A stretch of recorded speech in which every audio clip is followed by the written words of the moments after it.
गर्मियों की छुट्टियां शुरू हो चुकी थीं और छोटा चूहा चिंटू बड़ा ही खुश था। स्कूल बंद था, होमवर्क खत्म हो चुका था और अब बस खेलने और घूमने का समय था। एक दिन चिंटू की माँ ने कहा, चिंटू, क्यों ना इस बार गर्मियों की छुट्टियां हैं, तुम अपनी नानी के घर बिताओ। ये सुनते ही चिंटू की आंखें चमक उठी।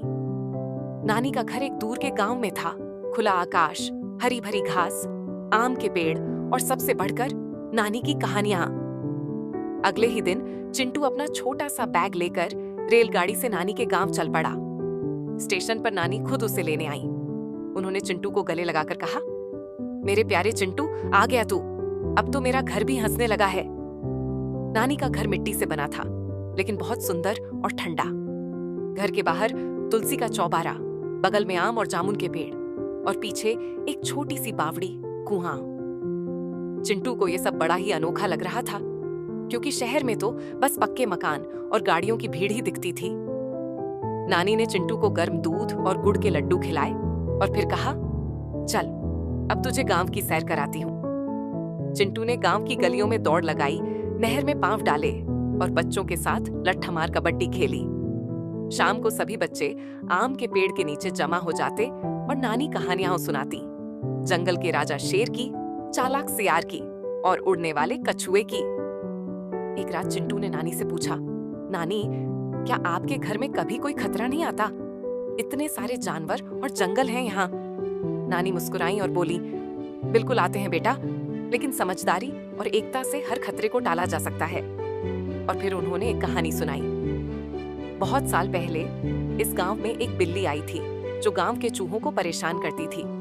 सारे चूहे डर में रहने लगे, लेकिन फिर नन्हा चूहा गप्पू, जो तुम्हारी ही उम्र का था, उसने एक योजना बनाई। सब चूहे राजी हो गए। फिर गप्पू और उसके दोस्त मिलकर बिल्ली के पास गए और बड़ी चालाकी से घंटी बांध दी। उसके बाद जैसे ही बिल्ली आती, घंटी की आवाज सुनकर सब चूहे भाग जाते।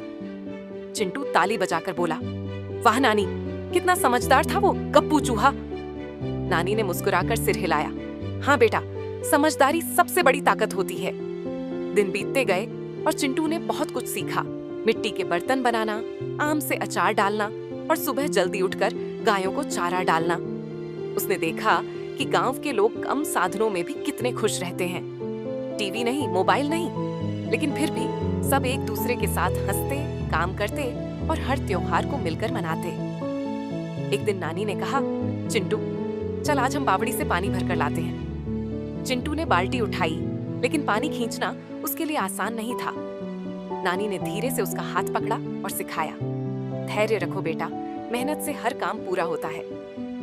चिंटू को अब लगने लगा था कि नानी का घर केवल एक घर नहीं, एक पाठशाला है, जहां हर चीज से कुछ न कुछ सीखा जा सकता है।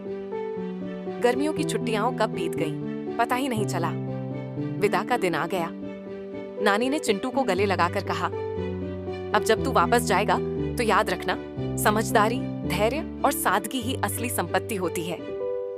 चिंटू ने मुस्कुराकर कहा, मैं जरूर आऊंगा फिर से नानी, और अगली बार आपको अपनी बनाई हुई कहानी सुनाऊंगा।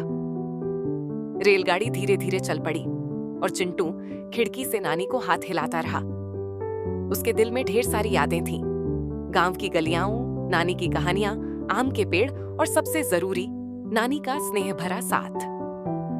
तो दोस्तों, यह कहानी हमें सिखाती है कि छुट्टियां केवल खेलने या आराम करने का समय नहीं होती, बल्कि सीखने, परिवार से जुड़ने और जिंदगी की सच्ची बातों को समझने का भी अवसर होती है।